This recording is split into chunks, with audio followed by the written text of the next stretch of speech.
ناظرین السلام علیکم، کیپٹل ٹی وی سے پروگرام کیپٹل کلینک پہ آپ کو بہت بہت خوش آمدید کہتا ہوں۔ ہم ہفتہ وار اس پروگرام سے آپ کو بیماریوں سے بچنے کے طریقے بتاتے ہیں۔ ہماری یہ بھی کوشش ہوتی ہے کہ کوئی کینسر جیسے مہلک امراض کے ابتدائی سگنل بتا دیں تاکہ آپ بیماری کو شروع میں ہی کسی مستند ڈاکٹر یا قریبی اسپتال جا کے اس کی تشخیص کروائیں۔ ناظرین، بیماری کوئی بھی ہو، اگر شروع میں ہی اس کی تشخیص اور علاج کرائیں گے تو اس سے مکمل صحت یابی ہوگی اور آپ کا خرچہ بھی کم ہوگا۔ تو آج ناظرین ہم جس بیماری کا ذکر کریں گے اس کا پوری دنیا میں 13 فروری کو اور یہ ہفتہ پوری دنیا میں منایا جا رہا ہے کہ اس بیماری کی آگاہی پبلک تک پہنچائی جائے، اور وہ ہے مرگی، جس کو کہ انگلش میں ایپیلیپسی کہتے ہیں۔ اس کے لیے میں نے آج اسٹوڈیو میں دعوت دی ہے۔ میرے ساتھ ایک بڑے ریناؤنڈ پروفیسر ہیں جو کہ برطانیہ میں کافی عرصہ رہے، آنری لیکچرر ہیں نیورولوجی انسٹیٹیوٹ UCL لنڈن میں،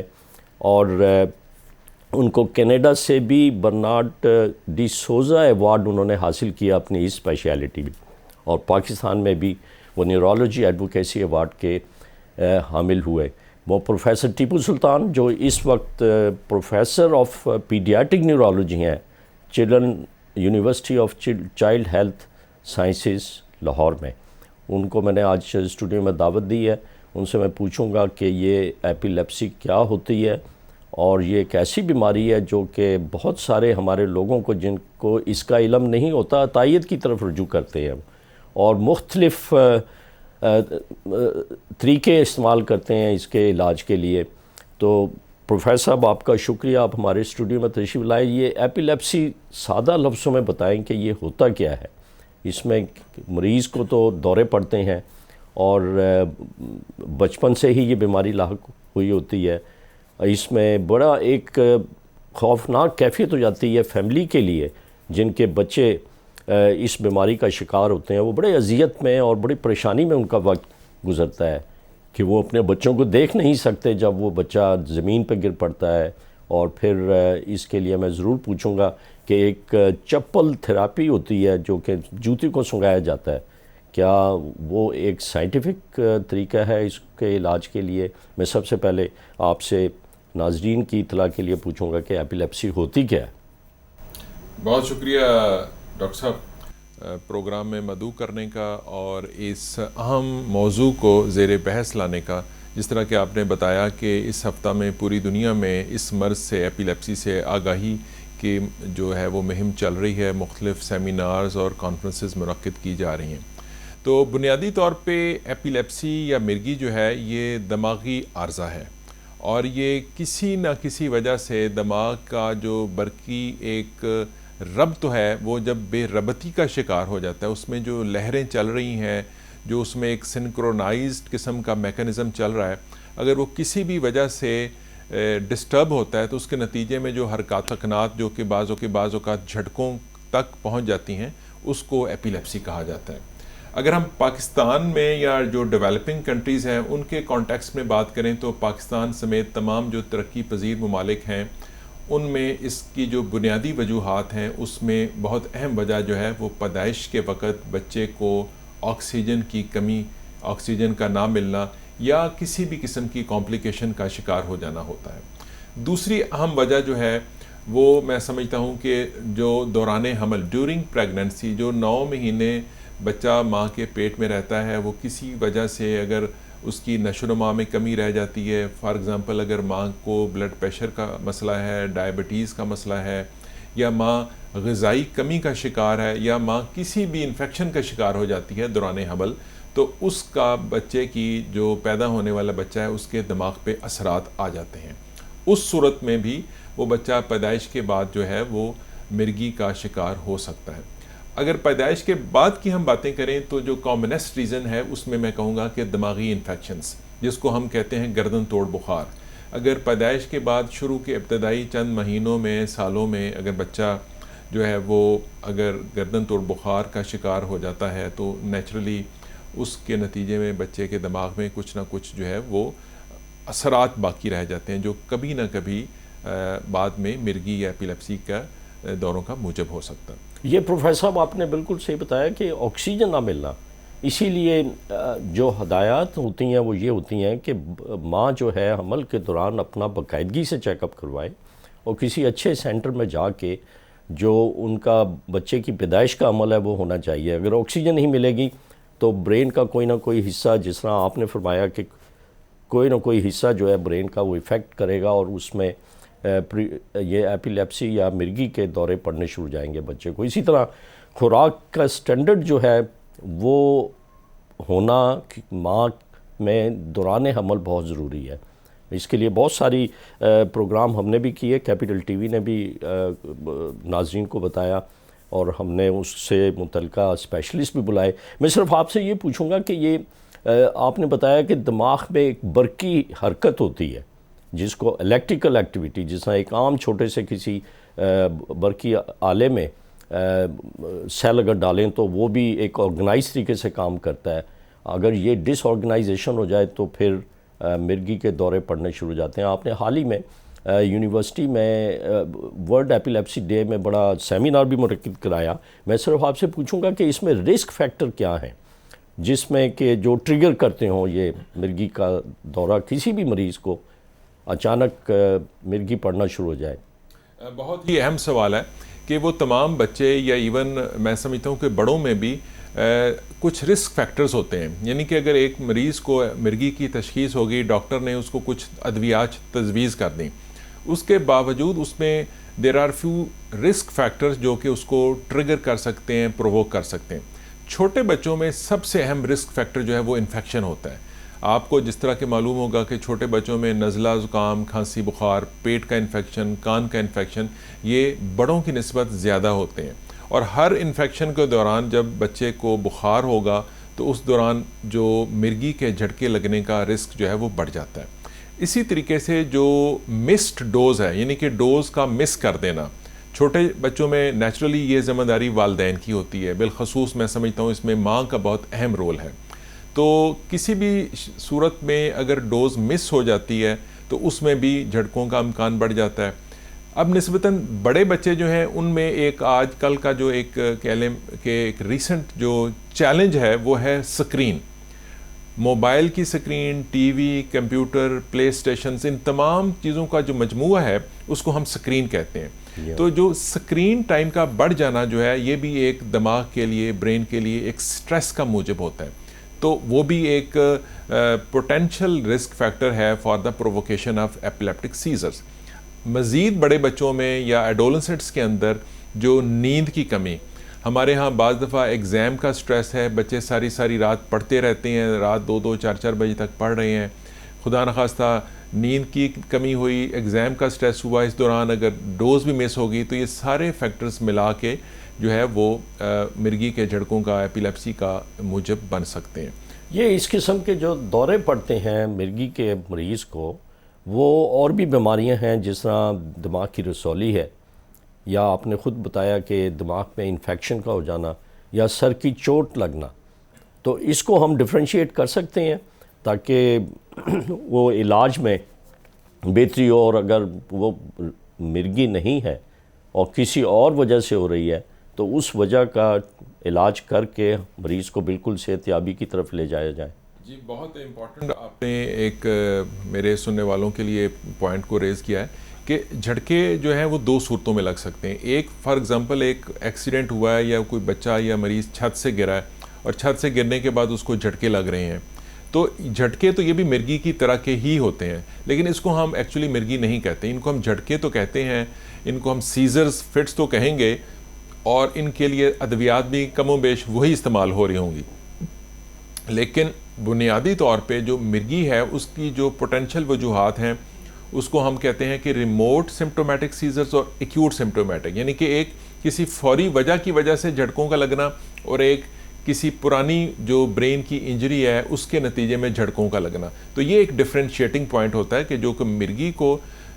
دوسرے قسم کے جھٹکے لگنے سے ڈفرینشیٹ کر رہا ہے، علیحدہ کر رہا ہے۔ اس میں جس طرح کہ آپ نے ذکر کیا اور بھی جو وجوہات ہیں، فار ایگزامپل دماغ کی رسولی ہے، یا بلڈ پریشر کا بڑھ جانا ہے، یا جگر یا گردے میں کسی قسم کی خرابی کا ہونا ہے، ہیپیٹک انسیفلوپیتھی، یوریمک انسیفلوپیتھی، یہ گردے کی اور جگر کی جو ایکیوٹ انفیکشنز کے نتیجے میں جو خرابی ہوتی ہے اس کے نتیجے میں بھی جھٹکے لگ سکتے ہیں، لیکن ان کو ہم بنیادی طور پہ مرگی نہیں کہتے. تو اس میں تشخیص جو ہے وہ بہت اہم ہے. مستند معالج جو ہے وہ ان کو بآسانی ٹیسٹوں کی مدد سے علیحدہ کر سکتا ہے. اس کے لیے کون سے ٹیسٹ آپ ریکمینڈ کرتے ہیں کہ جس طرح اور بیماریاں ہیں اس کے اندر بے شمار ٹیسٹ ہوتے ہیں، خون کے ٹیسٹ کرانے پڑتے ہیں، اسپیشل ایکسریز کروانے پڑتے ہیں اور کیمرے سے بھی دیکھنا پڑ جاتا ہے، لیکن کیا آپ مرگی کے مریض کے لیے کوئی ایسے ٹیسٹ اویلیبل ہیں جس سے کہ پتہ لگ جائے کہ ہاں اس کو مرگی کا دورہ پڑ رہا ہے، کوئی اور بیماری نہیں ہے؟ جی بالکل، تمام بیماریوں کی طرح مرگی میں بھی جو ایک ڈاکٹرز کا طریقہ کار ہے اسٹینڈرڈ، جس میں سب سے پہلے ہم ہسٹری لیتے ہیں. ہسٹری لینے کے بعد جو ہے مریض کا ایک معائنہ جس کو ہم ایگزامینیشن کہتے ہیں وہ ہوتا ہے. اس کے بعد جو ہے خوش قسمتی سے جو تشخیص کے لیے جو رول ہسٹری اور ایگزامینیشن کے بعد سب سے اہم ہے وہ ہے اس کی وٹنس ہونا. وٹنس ہم کہتے ہیں کہ یا والدین نے وہ جھٹکا دیکھا ہے، یا بائی چانس وہ بچہ یا مریض داخل ہے ہسپتال میں ڈاکٹر نے دیکھ لیا ہے، یا آج کل کے زمانے میں ہم سب والدین کو یہ بتاتے بھی ہیں اور ماشاءاللہ سے پڑھے لکھے والدین خود سے بھی اس بارے میں خاص شعور رکھتے ہیں، وہ ایک شارٹ سا کلپ ویڈیو کا ریکارڈ کر لیتے ہیں. تو وٹنس جو ہے مرگی کی تشخیص میں ہسٹری اور ایگزامینیشن کے بعد سب سے اہم تصور ہوتا ہے. اگر ہم لیبارٹری ٹیسٹ کی بات کریں تو مرگی کی تشخیص میں جو سنگل موسٹ امپورٹنٹ ٹیسٹ ہے اس کو ہم کہتے ہیں الیکٹرو انسیفلوگرافی EEG. اس کی میں اپنے سننے والوں کو آسان زبان میں اگر یہ تشبیہ دوں کہ چونکہ دل کے مریض خاصے ہر گھر میں ہر فیملی میں پائے جاتے ہیں، تو جس طرح دل کی ECG ہوتی ہے اسی طریقے سے دماغ کی EEG ہوتی ہے، جو دماغ کے اندر کچھ تاریں سر کے اوپر لگا کے ایک برقی رو کو ریکارڈ کیا جاتا ہے. میں یہاں پہ یہ ضرور کہنا چاہوں گا کہ اس ٹیسٹ میں کسی قسم کی کوئی ریڈیشن نہیں ہوتی، کوئی سوئی نہیں ہے، کوئی بلڈ نہیں ہے، کسی قسم کی کوئی تکلیف نہیں ہے. تو یہ ریکارڈنگ چند منٹوں کے لیے کی جاتی ہے، 20 سے 25 منٹ کی یہ ریکارڈنگ ہوتی ہے، اور جس کے بعد جو ہے وہ اس کی تشخیص میں بہت آسانی ہو جاتی ہے. یعنی اس کی برق کی حرکت کی جو ٹریسنگ ہیں وہ پیپر پہ آ جاتی ہیں. بالکل. اور وہ پیپر کی ٹریسنگ سے آپ اس کی تشخیص کر لیتے ہیں. بالکل. لیکن کوئی ایڈوانس قسم کے ٹیسٹ اور اویلیبل نہیں ہیں، اگر ہیں تو ان سے شاید کوئی اور بیماریوں کی تشخیص ہوگا. میں اس کا پیٹرن پوچھوں گا. آپ نے بڑا اچھا ناظرین کو بتایا کہ بھئی آپ کا بچہ اگر اس کو دورے پڑ رہے ہیں تو ذرا ویڈیو کلپس بنا لیں اس کا، تاکہ آپ جب پروفیسر ٹیپو سلطان صاحب کے پاس آئیں گے تو وہ ویڈیو کلپس جب دکھائیں گے تو انہیں اسی سے پتہ لگ جائے گا کہ یہ مرگی کا دورہ ہے یا کسی اور وجہ سے یہ ہے. اس میں کیا پریکاشن لینی چاہیے؟ کیا کوئی ایسی پریکاشن ہے یا مریض کو اس چیز کا پتہ لگ سکتا ہے کہ اسے ابھی مرگی کا دورہ پڑنے لگا ہے؟ بعض اوقات جو بڑے بچے ہیں وہ خود سے بھی یہ جج کر لیتے ہیں، وہ یہ پریڈکٹ کر سکتے ہیں کہ بعض اوقات ان کے اندر ایک ہم کہیں گے کہ فیلنگ جو ہے وہ جو ایک نارمل فیلنگ چل رہی ہے، نارمل باڈی کا ربط چل رہا ہے، الیکٹریکل جس طرح ہم نے شروع میں بتایا کہ بے ربطی کے نتیجے میں یہ پیدا ہوتا ہے، تو وہ بعض دفعہ جو آڈ فیلنگ ہے اس کو وہ جج کر لیتے ہیں، بڑے بچے بھی. اور اگر والدین کے سامنے بچہ چھوٹا بچہ بھی ہے تو بعض دفعہ ان کی حرکات و سکنات میں اگر کچھ تبدیلی محسوس کریں تو وہ یہ جج کر سکتے ہیں. اور اس میں سب سے اہم ہوتا ہے کہ اگر وہاں پہ وہ پک کر لیں یا ایکچولی دورہ پڑ جائے تو جو پریونٹ کرنے کا دورہ تو شاید روکا نہیں جا سکتا لیکن ڈیمیج روکا جا سکتا ہے. اور وہ کیسے روکا جا سکتا ہے؟ اس میں سب سے اہم چیز جو ہے وہ یہ ہے کہ آپ فوری طور پہ بچے کو لٹا دیں، اس کو دائیں کروٹ لٹا دیں، اس کے اگر گردن میں کوئی ٹائٹ کپڑے ہیں،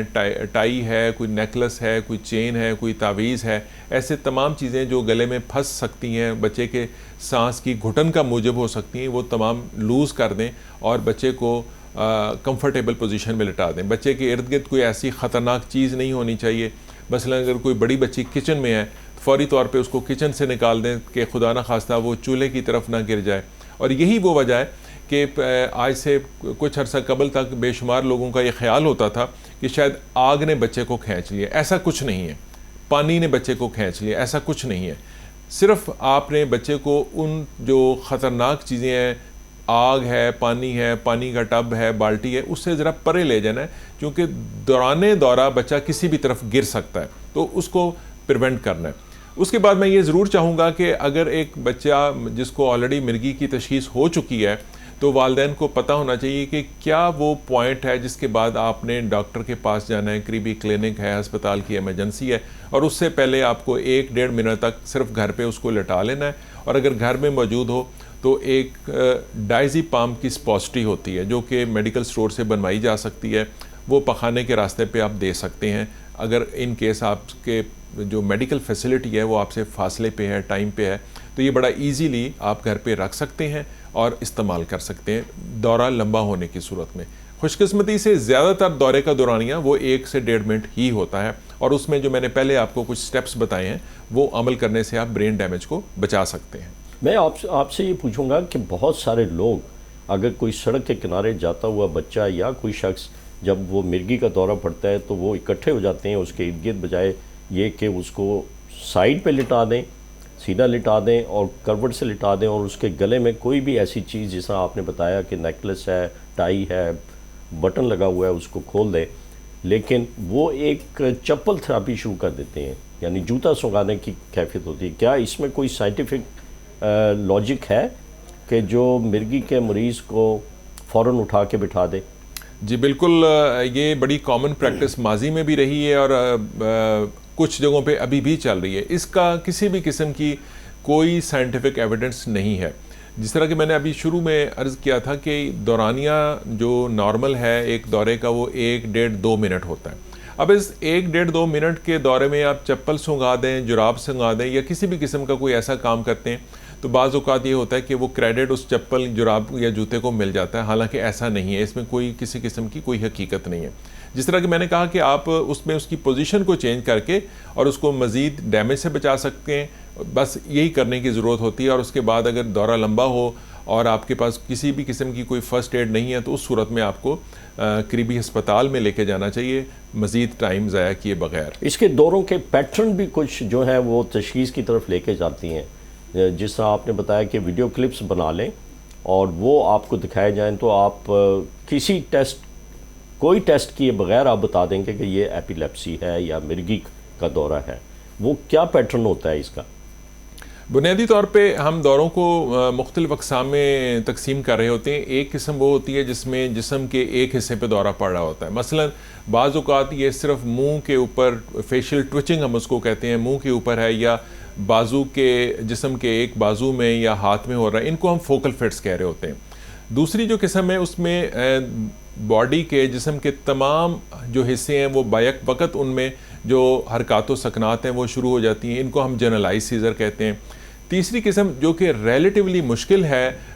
ڈائگنوز کرنا، اس میں جو ایبسانس سیزر اس کو کہتے ہیں، وہ قسم ایسی ہے جس میں بچہ یا مریض جو ہے وہ کسی ایک مطلب مخصوص پوزیشن میں اگر بیٹھا ہے تو وہ گم سم ہو جاتا ہے. وہ کیفیت چند سیکنڈ سے 20-30 سیکنڈ تک رہ سکتی ہے اور اس سے زیادہ اس کا لمبا دورانیہ نہیں ہوتا. اور ایٹ ٹائم اس میں جو ہے یہ کنفیوژن پیدا ہو جاتی ہے کہ شاید اس کو کوئی چیز نظر آ رہی ہے، اور یہی وہ وجہ ہے جہاں پہ ہم اس کو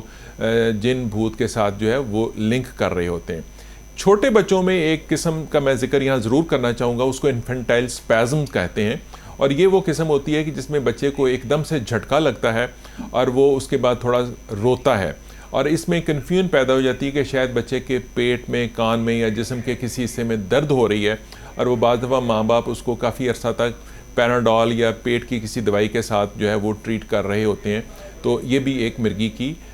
قسم ہے جس کے لیے ضروری ہے کہ فوری طور پہ ڈاکٹر سے رابطہ کیا جائے. ٹھیک ہے پروفیسر ٹیپو سلطان، ہم ایک چھوٹے سے وقفے کی طرف چلتے ہیں. وقفے کے بعد پھر مزید میں آپ سے اس کے بارے میں کچھ اہم سوالات پوچھوں گا اپنے ناظرین کے لیے. ناظرین ہمارے ساتھ رہیے، وقفے کے بعد ہم دوبارہ آپ کی خدمت میں حاضر ہوں گے.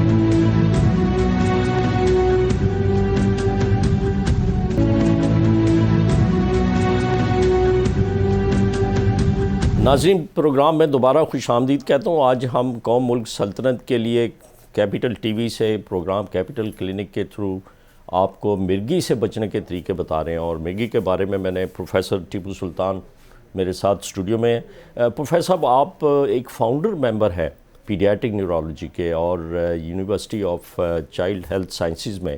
پروفیسر آف نیورولوجی بھی ہیں. آپ ٹرین بھی کر رہے ہیں لوگوں کو. مجھے صرف پبلک کے لیے یہ بتا دیجئے کہ اگر کسی کو مرگی کا دورہ پڑتا ہے تو اس کو کیا انسٹرکشن آپ دیں گے تاکہ گھروں میں بیٹھے ہوئے پیرنٹس جو ہیں اگر ان کے بچوں کو ہے، ایک تو یہ کوئی خطرناک بیماری نہیں ہے، قابل علاج بیماری ہے، اس سے کوئی پریشانی نہیں ہونی چاہیے، کیونکہ سٹگما ہے، بچوں کو دیکھ نہیں سکتے جس بچے کو دورہ پڑ رہا ہو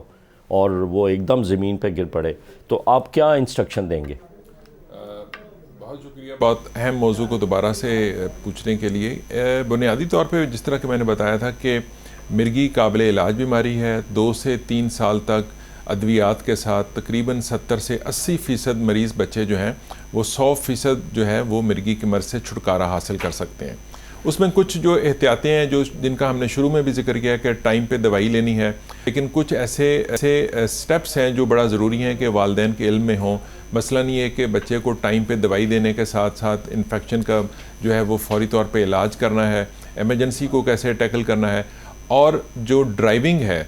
دنیا کے تمام ترقی یافتہ ممالک ہے اس میں ڈرائیونگ لائسنس جو نسبتاً بڑے بچے جو آلریڈی ڈرائیونگ کر رہے ہیں ان کو 2 سے 3 سال کے لیے سسپینڈ کر دیا جاتا ہے کہ وہ ڈرائیونگ نہ کریں، اور جو چھوٹے بچے ہیں میں اس میں والدین کو یہ اپیل کروں گا کہ وہ ان کو ابھی موٹر سائیکل یا کار جس بھی وہ ایج گروپ میں ہوں ان کو وہ اس کی طرف راغب بھی نہ کریں، اجازت بھی نہ دیں، اور اگر سپوز کر رہے ہیں اور مرگی کی تشخیص ہو گئی ہے تو ڈرائیونگ کی ممانعت ہے۔ اس کے علاوہ اگر میں دوسرے کھیلوں کی طرف بھی اب جاؤں تو میں سمجھتا ہوں کہ سوئمنگ ایک ایسا کھیل ہے جو کہ اس میں جو ہے وہ خطرناک ثابت ہو سکتا ہے، تو دوران علاج جو ہے وہ سوئمنگ کو بھی نہ کیا جائے تو اس کے لیے بچے کے لیے بہتر رہے گا۔ آپ ایکسپرٹ ہیں پیڈیاٹک نیورولوجی کے، پروفیسر ٹیپو سلطان، آپ کیا ریکمنڈیشن دیں گے تاکہ ہمارے ایوانوں میں بیٹھے جو صاحب اقتدار لوگ ہیں وہ اس اسپیشلٹی کو ڈیولپ کریں؟ اور ایک بہت بڑا پیرافلینیا ہوتا ہے ایپیلیپسی کا اور ایپیلیپسی کے علاج کا، کہ تقریباً لگ بھگ 60,000 مریض آپ دیکھتے ہیں جن کو نیورو پرابلم ہے بچوں کو اپنی یونیورسٹی میں، اور ان میں سے بہت زیادہ تعداد جو ہے وہ مرگی کے مرض کی ہوتی ہے۔ آپ ایک جامع پروگرام بنانا چاہتے ہیں، اس کی ریکمنڈیشن دے دیں، کیونکہ پروگرام کا وقت ختم ہو گیا، پھر ہم آپ کو کسی اور ایپیسوڈ میں بلا کے مزید آپ سے پوچھیں گے۔ جی، چلڈرن ہسپتال اور university of child health sciences جو ہے یہ حکومت پنجاب کا ایک بچوں کے علاج معالجے کا بہترین ادارہ ہے۔ جس طرح کہ ابھی آپ نے فرمایا کہ ہم سالانہ تقریباً 50 سے 60,000 بچوں کا اپنے آؤٹ ڈور میں شعبہ امراض دماغ میں بچوں کا علاج کر رہے ہیں، اور ان بچوں کے لیے جو تمام بنیادی ادویات ہیں اور اس کے علاوہ جو تمام بنیادی تشخیصی ٹیسٹ ہیں جن میں EEG کا ذکر ہوا ہے، اس کے علاوہ CT اسکین، MRI، اور کچھ بچوں میں اگر بلڈ کے ٹیسٹوں کی ضرورت ہوتی ہے، تو یہ تمام بنیادی سہولتیں جو ہیں وہ نہ صرف یہ کہ موجود ہیں بلکہ حکومت پنجاب کی پالیسی کے تحت جو ہے وہ مفت مہیا کی جا رہی ہیں۔ دوسرا آپ نے امپورٹنٹ جو اس کا سبجیکٹ ہے کہ ٹیچنگ اور ٹریننگ کا، جو کہ یونیورسٹی کا اور ٹرسٹی کیئر ہسپتالوں کا کمپوننٹ ہوتا ہے، تو چلڈرن ہسپتال لاہور جو ہے یہ چائلڈ نیورولوجی کی 2 سالہ فیلوشپ جو ہے وہ آفر کرتا ہے، جس میں نہ صرف یہ کہ پنجاب بلکہ پنجاب سے باہر سے بھی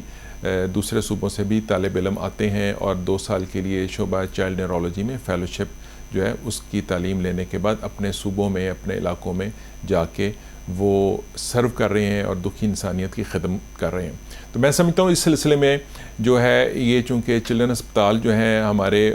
صوبے کے لیے اب تک 3 مختلف شہروں میں بنائے جا چکے ہیں، جس میں لاہور، ملتان اور فیصل آباد شامل ہیں، اور اگر ان تمام ڈویژنز کے علاوہ باقی صوبوں میں بھی اور باقی ڈویژنز میں بھی چلڈرن ہسپتال کے شعبہ چائلڈ نیورولوجی کو آپ دیکھیں تو ان میں جو ورک لوڈ نیورولوجیکل ڈس آرڈرز کا ہے وہ خاصا بڑا ہے اور بڑھ رہا ہے، تو مزید چلڈرن ہسپتال جو ہیں اس سلسلے میں اور اس کے اندر شعبہ جو چائلڈ نیورولوجی ہے اور سبسیکوئنٹلی اس کے اندر جو فیلوشپ پروگرام ہے وہ آنے والے سالوں کے لیے ایک بہترین کاوش ہوگی۔ میرے خیال یہ بہت ضروری ہے، اور ادارہ شماریات جو ہے وہ بھی ڈیٹا اکٹھا کرے ان تمام پنجاب سے، پورے پاکستان سے، کہ کتنے بچے جو ہیں مرگی کے مرض کا شکار ہوتے ہیں اور ایونچولی کیا ہوتا ہے۔ میں آخری سوال آپ سے پوچھوں گا، کیا یہ بیماری کزن میریجز میں بھی جاتی ہے اور یہ کوئی انہیرٹ بھی ہوتی ہے؟ بڑا امپورٹنٹ جو آپ نے کلوزنگ کویسچن کیا ہے دیٹ از جینیٹکس۔ جینیٹکس جو ہے یہ ایک ریلیٹیولی نیو سبجیکٹ ہے، چونکہ آج سے کچھ عرصہ پہلے تک جو ہے جینیٹکس کا یا جینز کا اتنا discussion even in the medical fraternity بھی نہیں تھا، لیکن جو لیٹسٹ ریسرچ ہے وہ یہ ثابت کرتی ہے کہ مرگی کی بھی بعض اقسام ایسی ہیں جو موروثی یا جینیٹکس کی وجہ سے ہوتی ہیں. تو اس سلسلے میں یہ سمجھتا ہوں کہ والدین کو پتہ ہونا چاہیے کہ جہاں پہ ان کے ڈاکٹر ان کے بچے کی مرگی کو جینیٹک کنفرم کر دیتے ہیں تو ایسے سچویشن میں کزن میرجز سے اجتناب ہی بہتر رہتا ہے. جو ایک پرانا محاورہ ہے نا کہ جو بچاؤ ہے وہ علاج سے بہتر ہوتا ہے. تو اگر آپ کا ڈاکٹر تشخیص میں یہ کنفرم کر دیں کہ آپ کے بچے کی جو مرگی کی وجہ ہے وہ جینیٹک یا کزن میرج ہے تو اس صورت میں بچاؤ جو ہے وہ علاج سے بہتر ہے. بہت بہت شکریہ پروفیسر ٹیپو سلطان. اور ناظرین آپ کا ہمارا پروگرام دیکھا, مجھے ضرور ای میل کریں اور وہ بیماری کا بھی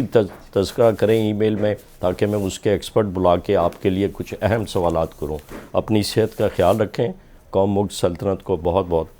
سلام. اور اب ہم پروگرام آئندہ ہفتے تک نئی بیماری کے ساتھ دوبارہ آپ کی خدمت میں حاضر ہوں گے. خدا حافظ.